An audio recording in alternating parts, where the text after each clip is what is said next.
Ya, baik, terima kasih Bapak Moderator Pak Anggi ya. Pada kesempatan kali ini saya ingin menyampaikan ya aplikasinya ya, implikasinya dari kedua jurnal yang sudah dibahas oleh Bu Kristanti dan Bu Haryani sebelumnya terhadap ini implikasi keperawatan yang ada di klinis seperti itu. Sebagai pendahuluan ya, saya pikir ini karakteristik dari sampel yang diambil dari dua macam penelitian itu sebelumnya itu relatif sama ya, bahwa yang tertinggi adalah pasien-pasien yang dengan apa namanya kanker payudara. Ini adalah gambaran 10 besar penyakitnya yang ada di rumah sakit kami. Itu mungkin bisa dilihat sepintas bahwa ya sama. Jadi saya pikir apa namanya dari segi kebutuhan pun nanti tidak akan terlalu banyak berbeda seperti itu, okay? Nah, untuk sebagai pendahuluan seperti yang kita ketahui ya bahwa dampak COVID ini cukup luas ya, tidak cuma hanya di masalah kesehatan saja, tapi juga di sosial, kemudian di masalah ekonomi yang ya kita tahu bersama bahwa setiap orang akan mengalami kesulitan ya semasa pandemik ini. Kemudian yang utamanya kaitannya dengan kita sebagai tenaga kesehatan tentu saja ini ya, apa namanya dampak di bidang kesehatan yang berakibat pada gangguan pelayanan, kemudian ada penugasan staf ya yang kita prioritaskan untuk menangani COVID ini. Kemudian ada penundaan screening publik yang tidak perlu, jadi biasanya kita rutin ya untuk promosi kesehatan di masyarakat-masyarakat karena memang pada saat ini tidak diperbolehkan untuk berkumpul ya seperti itu. Jadi yang tidak terlalu urgent tidak dilakukan. Kemudian juga ada berkembang kaitannya dengan adanya segala macam hambatan kayak gitu. Jadi akan memunculkan ide untuk mengimplementasikan strategi alternatif. Nah, ternyata dari survei WHO ini kaitannya dengan gangguan pelayanan sebanyak 42% dari terapi kanker ini juga mengalami gangguan pelayanan ya. Tadi semisal disinggung di presentasinya Bu Haryani tadi, baik itu yang menyinggung pasien yang sedang terapi, under treatment ya, sedang terapi, yang setelah terapi maupun yang follow up untuk surveillance seperti itu. Nah, yang kita paparkan di sini, kita sajikan dulu sebenarnya di lapangan kayak apa sih pelayanan kanker selama pandemi ini. Jadi terjadi ini ya, ada penurunan kayak gitu karena ada kunjungan surveillance yang rutin ini ditunda seperti itu dari dokter penanggung jawab perawatan pasiennya itu menyarankan agar tidak ini apa namanya tidak terlalu sering untuk datang ke rumah sakit untuk yang model-model surveillance yang rutin ya dengan catatan ini hanya surveillance saja. Kemudian ada yang follow up ditunda atau dibatalkan kecuali diperlukan tindakan segera ya, misalnya dengan adanya kondisi kegawatan dari pasien seperti itu. Kemudian kalau untuk layanan kemoterapi atau terapi target atau radioterapi ini tidak mengalami perubahan karena memang harus tepat waktu, kemudian yang memang harus strict pada jadwal yang sudah ditentukan seperti itu. Kemudian memanjangkan periode follow up dan mengurangi frekuensi kunjungan. Jadi misalnya pas sebelum pandemi kita untuk kunjungan untuk pasien yang kemoterapi ya atau terapi target dengan interval yang 3 minggu itu ada 2 kali kunjungan, sekarang dipadatkan menjadi 1 kali kunjungan pada saat itu. Sehingga implikasinya akibatnya ini ya bisa dilihat dalam ini tabel diagram ya, jumlah kunjungan pasien kanker di instalasi kami ini mengalami penurunan ya dari yang ratanya sekitar 450 pasien per hari di masa pandemi ini terus mengalami penurunan. Kalau yang Mei ini selain juga karena memang jumlah harinya kecil ya, jumlah harinya kecil juga apa namanya memang masih dalam tanggap COVID. Kemudian masalah ini ya, kita menyoroti tentang masalah dan kebutuhan pasien. Saya pikir tidak terlalu banyak berbeda ya. Pertanyaan-pertanyaan pasien yang diajukan kepada kami itu ya relatif sama dengan yang diungkapkan oleh Bu Haryani maupun Bu Kristanti tadi. Bahwa kita mengalami ini ya, pasien-pasien kami itu mengalami yang masalah fisik tentu karena ya kanker, apa namanya nanti bisa menimbulkan nyeri dan segala macam fatigue dan sebagainya. Psikososial ya, kemudian juga kaitannya dengan pelayanan kesehatan. Psikososial ini kaitannya lebih pada perasaan takut ya untuk berkunjung ke rumah sakit, untuk mendapatkan terapi yang seharusnya dia dapat karena ya seperti kita tahu kalau misalnya kayak orang awam kayak gitu mau berkunjung ke rumah sakit di masa pandemi ini juga mikir 2 kali ya karena ya itu tadi perasaan takut kaitannya dengan nanti jangan-jangan saya berkontak seperti itu dan pasien kan di rumah sakit banyak ya. Jadi ada ketakutan-ketakutan tertentu seperti ini. Dan ini tidak cuma dialami oleh pasien ya. Kalau pasien di tempat kami justru lebih pada tahap acceptance ya, lebih bisa menerima. Jadi ketakutannya itu tidak terlalu berlebihan. Tapi kecemasan justru dialami oleh keluarga. Jangan-jangan nih kalau saya meriksain pasien nih, meriksain bapak saya atau ibu saya kayak gitu, di mana beliaunya sudah lansia dan kanker, nanti jangan-jangan ini apa namanya ada paparan, jadi berkontak, jadi berisiko tinggi dan sebagainya. Nah, dilemanya di sini karena pasien ini harus memutuskan ya, terapi ini harus lanjut atau bagaimana, ataukah bisa dihentikan sementara seperti itu. Kemudian seperti yang kita ketahui bahwa pasien kanker ini adalah termasuk dalam golongan resiko tinggi yang bisa terpapar COVID. Kemudian bagi pasien yang baru ini ingin segera mendapat terapi definitif ya, bagi yang sedang pelacakan, kan udah dilacak kok, ini seharusnya setelahnya ini saya harus diapakan seperti itu. Tapi mungkin karena ada di masa pandemi ini ada satu lain hal kayak gitu, jadi sedikit lebih memanjang. Kemudian kalau misalnya yang pada tahap surveillance ini menjadi takut kankernya kembali muncul kalau saya nggak kontrol seperti itu. Jadi ketakutan itu pertanyaannya relatif sama ya. Beberapa pasien menghubungi kami gitu lewat telepon seperti itu. Pertanyaannya relatif sama dengan yang tadi yang ada di penelitian. Bisa nggak sih kalau misalnya saya menunda kontrol atau menunda periksa kayak gitu. Kemudian apakah saya harus melanjutkan terapi kanker saya? Kemudian saya ini kan kanker ya, berarti saya berada di resiko tinggi dong untuk tertular COVID seperti itu. Kemudian apakah saya harus mengganti diet saya atau makanan saya, atau haruskah ada gaya hidup lain yang harus saya ubah, kebiasaan hidup lain yang harus saya ubah, dan apakah ada batasan untuk sesuatu yang bisa saya lakukan atau enggak kayak gitu. Dan ini semua menjadi penting ya untuk kita sebagai perawat ya, untuk memberikan informasi yang sebaik-baiknya dan sebenar-benarnya kepada pasien, untuk meyakinkan juga bahwa sebenarnya ini apa namanya kita bisa menghadapi ini dengan meminimalkan risiko ya, meskipun kita tahu golongan pasien kanker ini termasuk golongan risiko tinggi, tapi istilahnya bisa kita minimalkan dengan protokol-protokol tertentu. Ini tapi kalau perbedaannya ya, kalau misalnya yang di penelitian itu kan dikontaknya lewat WhatsApp, kami kalau di kontaknya sama pasien lewat telepon seperti itu. Nah, untuk masalah ini ya, apa namanya, langkah yang diambil selama tanggap darurat sebagai gambarannya, ini juga peran perawat relatif ini ya cukup banyak di sini, bahwa dia harus melakukan screening ya dan triase pasien serta keluarganya terhadap resiko COVID. Jadi setiap orang yang berkunjung di instalasi kami ini dilakukan screening yang cukup ketat ya untuk masalah batuknya. Jadi dia dikaji ada batuk atau tidak, kemudian apakah ada ruam, kemudian apakah ada demam, kemudian apakah ada kontak dengan penderita, apakah ada riwayat bepergian selama 2 minggu tersebut. Nah, ini tidak cuma pasien tapi juga keluarganya ya. Dan ini nanti setelah dilakukan screening seperti itu, nanti akan dipilah ya untuk pasien dan keluarga yang ini tidak mendapatkan resiko itu, atau dengan jawaban yang tidak dari pertanyaan-pertanyaan tadi, itu akan diberikan stiker hijau dan kuning ya pada lengan kanan. Dan ini sebagai penanda bentuk komunikasi kita antar petugas bahwa kalau yang kuning dan hijau ini boleh lanjut pelayanan rawat jalan. Akan tetapi kalau misalnya memang dijumpai resiko yang cukup besar bahwa apa namanya ini dikhawatirkan akan membawa maksudnya OTG atau misalnya orang tanpa gejala atau misalnya juga suspek untuk COVID kayak gitu, ini kita lakukan alur selanjutnya, kita laporkan dulu ke DPJP-nya, kemudian nanti akan dirujuk ke Poli COVID secara fast track ya, jadi tidak kemana-mana, langsung menuju ke situ, dan dilakukan tindak lanjut setelah pemantauan untuk pemeriksaan yang lebih lanjut untuk menentukan apakah dia memang positif atau tidak seperti itu. Kemudian jelas jaga jarak, dan ini merupakan kegiatan rutin kami setiap bulannya melakukan edukasi ya pada pasien selama pandemi ini, khususnya dalam masalah edukasi batuk dan hand hygiene, karena memang dua hal yang cukup penting ya dalam untuk meminimalkan penularan. Bagaimana dia harus batuk, etikanya, kemudian hand hygiene yang benar itu seperti apa sih, dan kapan saja saat dilakukan seperti itu. Kemudian kita juga membatasi pengunjung, jadi untuk pasien-pasien yang mandiri itu kita sarankan untuk datang ke rumah sakit sendiri ya, atau misalnya kalau misalnya dia sudah tua kayak gitu didampingi hanya oleh satu orang keluarga. Kalau kondisi yang sebelum pandemik, biasanya rame-rame gitu yang mengantar ya. Jadi satu orang bisa diantar 2 sampai 3 keluarga seperti itu.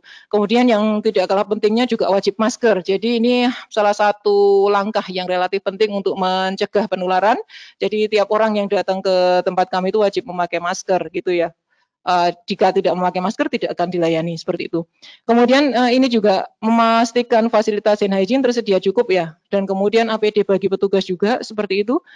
Kemudian kemarin pada saat tanggap COVID yang di sekitar bulan Maret, akhir Maret, April, Mei itu terapi hormonal yang rutin biasanya diambil 1 bulan sekali. Ini ada kebijakan yang cukup meringankan pasien ya, bisa diambil dalam waktu 2 bulan sekali seperti itu. Itu cukup ini ya, cukup bermanfaat karena dia akan mengurangi kunjungan ke rumah sakit seperti itu. Kemudian untuk kemoterapi dan radioterapi tetap dijalankan ya dengan kewaspadaan COVID. Jadi nanti screeningnya 2 kali kalau untuk yang pasien kemo dan radioterapi ini. Pada saat masuk nih di pintu utama dia akan di screening, di triase, kemudian pada saat assessment pre-kemo dan pre-radioterapi juga akan dilakukan pendalaman ya, assessment yang lebih mendalam lagi untuk resiko COVID. Kemudian penundaan operasi elektif itu dari DPJP-nya, kemudian mengurangi volume operasi yang fast track ya. Dan kalaupun misalnya diperlukan operasi yang fast track itu selalu pasiennya dilakukan rapid test sebelum dilakukan tindakannya. Kemudian surveillance per bulan untuk beberapa dokter prefer untuk memperpanjangnya menjadi 2 bulanan seperti itu. Kemudian untuk evaluasi imaging untuk misalnya yang sudah pasien yang survivor hanya untuk monitoring per 6 bulan atau per tahun kayak gitu, itu ditunda selama 2 bulan dan itu tergantung dari arahan DPJP masing-masing ya, dokter penanggung jawab perawatan pasien. Maaf. Oke, dan ini untuk gambar-gambarnya sebagai ilustrasi apa yang kita lakukan ya untuk kewaspadaannya, bahwa kita selalu jaga jarak, edukasi, kemudian memakai APD di tempat kami di level 2 ya APD-nya. Kemudian juga untuk untuk tadi kan screening awal kita hanya mengkaji batuk ya, dan ketika pasien itu sudah mempunyai hasil penunjang seperti ronsen toraks ataupun laborat, itu kita bisa melakukan EWS ya, early warning scoring untuk COVID dengan ini yang terlihat seperti itu. Untuk skor yang di atas 10 ini berisiko untuk mengalami perburukan gejala dan perlu dilakukan isolasi. Nah, untuk implikasi berdasarkan hasil penelitian, ini tadi sekali lagi kita melakukan screening dan triase yang relatif ketat, kemudian ada penjadwalan ulang untuk janji temu sesuai dengan pertimbangan DPJP. Nah, artinya ini implikasi apa sih yang bisa kita lakukan ke depannya ya, terkait dengan tadi hasil penelitiannya itu. Yang selain 1-2 kemudian juga bisa dilakukan ini ya, kunjungan dijadwalkan dengan interval untuk menghindari kontak antar pasien. Jadi misalnya kayak pemanggilan ke ruang perawatan itu dipanggil per 3 orang. Jadi di dalam ruang perawatan tidak terlalu padat seperti itu. Dan pasien ini hanya didampingi oleh satu keluarga jika benar-benar dibutuhkan, dan selalu diperlukan ya, ini peran perawat relatif cukup penting di sini, bahwa perlu dilakukan edukasi pasien dan keluarga tentang tanda bahaya dan kegawatan ini ya, kankernya sendiri, karena jangan sampai dia nggak tahu nih, karena dia takut ke rumah sakit, kemudian ada tanda bahaya atau tanda kegawatan kanker, jadi dia nggak berkunjung sehingga berdampak yang negatif bagi pasiennya. Jadi perlu ditekankan, perlu dipahamkan bahwa ini loh tanda gejala yang harus diwaspadai oleh pasien keluarga seperti itu. Kami biasanya melakukan edukasi dengan menempatkan tanda gejala itu di box yang khusus warnanya merah, artinya yang perlu diwaspadai seperti itu.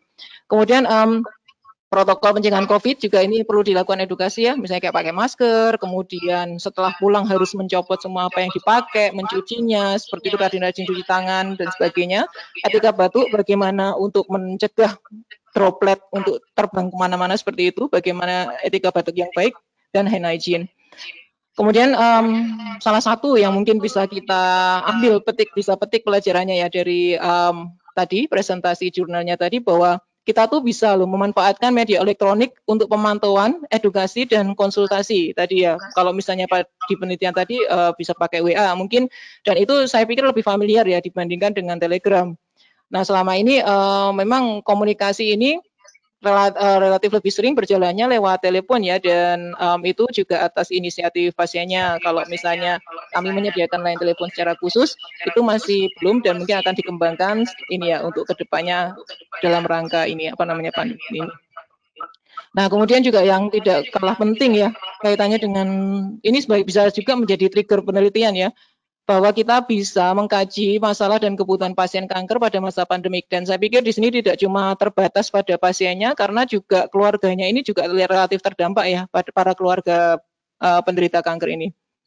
Nah, ini tentang dengan terkait dengan tadi dengan penelitiannya tadi, untuk survei dan pemantauan keluhan pasien, pertanyaan pasien, ketakutan pasien, kebutuhan pasien via WhatsApp Messenger, mungkin nggak sih seperti itu ya, mungkin pertanyaannya. Peluangnya besar ya, peluangnya besar karena tiap orang mempunyai aplikasi WA ya. Sekarang rata-rata pasien sudah punya smartphone seperti itu ya, kecuali yang lansia mungkin itu. Tapi kalau yang lansia, anak-anaknya kan mungkin bisa memfasilitasi itu ya. Jadi tiap orang punya aplikasi WA, jadi sangat mungkin ini untuk dilakukan. Saat ini yang terjadi pasien dan keluarganya yang proaktif gitu via telepon. Nah, kenapa enggak sih kita sebagai petugas yang menjemput bola seperti itu ya, untuk mengkaji kebutuhan atau keluhan pasien lewat ini media yang ada. Akan tapi di sini juga perlu ditunjuk penanggung jawab ya sebagai adminnya seperti itu, sebagai yang mensurvei keluhan pasien atau pemantau via WhatsApp Messenger ini untuk yang kedepannya seandainya kita mau menerapkan yang seperti di penelitian tadi. Nah, kemungkinan hambatan atau barriernya ini ya soal waktu ya untuk petugas tadi yang menerima keluhan atau misalnya yang menerima pertanyaan dari pasien ini, apakah di jam kerja? Nah, kalau di jam kerja ini kita juga perlu mempertimbangkan dengan beban kerja yang ada kayak gitu. Karena tidak mungkin satu orang ditempatkan khusus untuk menerima menjaga pertanyaan lewat telepon, sedangkan maksudnya ada tindakan lain yang harus dikerjakan. Nah, ini perlu dipertimbangkan untuk selanjutnya. Nah, kalau misalnya itu off duty, jadi ketika sudah keluar jam kerja, bagaimana dengan aktivitas pribadinya? Apakah tidak terganggu seperti itu untuk penanggung jawabnya tadi? Nah, dan ini jelas perlu keterlibatan konsulen ya atau dokter penanggung jawab perawatan ya, karena ini beberapa pertanyaan pasien itu kaitannya dengan terapi, dan kalau sudah di area terapi jelas kita perawat tidak bisa ya memberikan rekomendasi, kita harus konsultasi betul sama ini ya dokter penanggung jawab untuk mendapatkan jawabannya.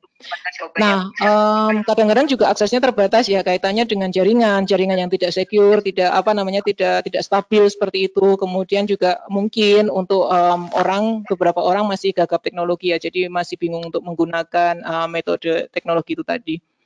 Nah, selanjutnya juga kaitannya yang relatif penting, kaitannya dengan dokumentasi nih. Jadi kalau misalnya nih suatu saat kita akan melakukan pemantauan ini, misalnya untuk pasien yang kemo aja. 1 minggu setelah kemo kayak gitu, kita memantau via WhatsApp, pasiennya nggak usah datang ke rumah sakit kayak gitu ya. Keluhannya apa pasca kemo kayak gitu? Oh, saya mualnya level berapa seperti itu, kemudian diare dan sebagainya. Nah, ini kita dokumentasinya bagaimana? Apakah bisa percakapan via WhatsApp ini bisa menjadi legal ketika kita masukkan dalam dokumentasi di rekam medis maupun di EMR atau Electronic Medical Record. Nah, yang selanjutnya juga yang cukup penting pembiayaan, karena kalau kaitannya dengan pembiayaan ini ya kita terkait dengan BPJS ya, apakah bisa diklaim atau tidak seperti itu. Kemudian apakah ini juga menggantikan konsultasi langsung? Ini juga satu isu yang relatif penting ya. Apakah sudahlah cukup dengan kita kaji lewat WhatsApp atau lewat telepon atau misalnya lewat video kayak gitu dan tidak perlu konsultasi langsung. Nah, itu perlu ini juga pertimbangan seandainya kita mau menerapkan tadi. Nah, pada akhirnya kesimpulannya itu potensinya ada, tapi perlu disepakati juknisnya bagaimana agar masing-masing pihak memperoleh keuntungan dari hal itu.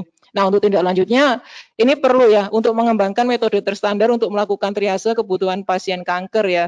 Sehingga apakah itu masalah fisik, psikososial, atau spiritual, ini bisa dilakukan pemprioritasan, mana sih yang harus diintervensi lebih dahulu kayak gitu. Nah, untuk konseling online ini mungkin sedang populer di masa pandemik ini. Saya pikir di semua rumah sakit juga sedang mengembangkan telemedicine ini. Kebetulan kalau di tempat saya memang sedang dikembangkan. Insya Allah semoga segera rilis ya. Semoga tapi dengan juga harus mempertimbangkan ini tadi ya, untuk akses teknologi terbatas, bagaimana dengan coverage jaringannya, kemudian reimbursement-nya bagaimana soal asuransi, karena sebagian besar pasien kita dibiayai oleh asuransi. Kaitannya dengan telehealth itu tadi. Kemudian bagaimana dengan keamanan dan privasinya sendiri tuh. Kemudian kemampuan petugas untuk menggunakan telehealth ini juga perlu dipersiapkan dengan baik. Nah, kemudian juga dari penelitian dari artikel dari Chan et al. Ini tadi juga ini periode pandemi COVID ini juga bisa potensial untuk mengembangkan model alternatif perawatan. Apakah bisa didesentralisasi, kemudian apakah ada delegasi, bagaimana kalau misalnya perawatannya dengan home care, seperti itu mungkin membuka peluang di situ.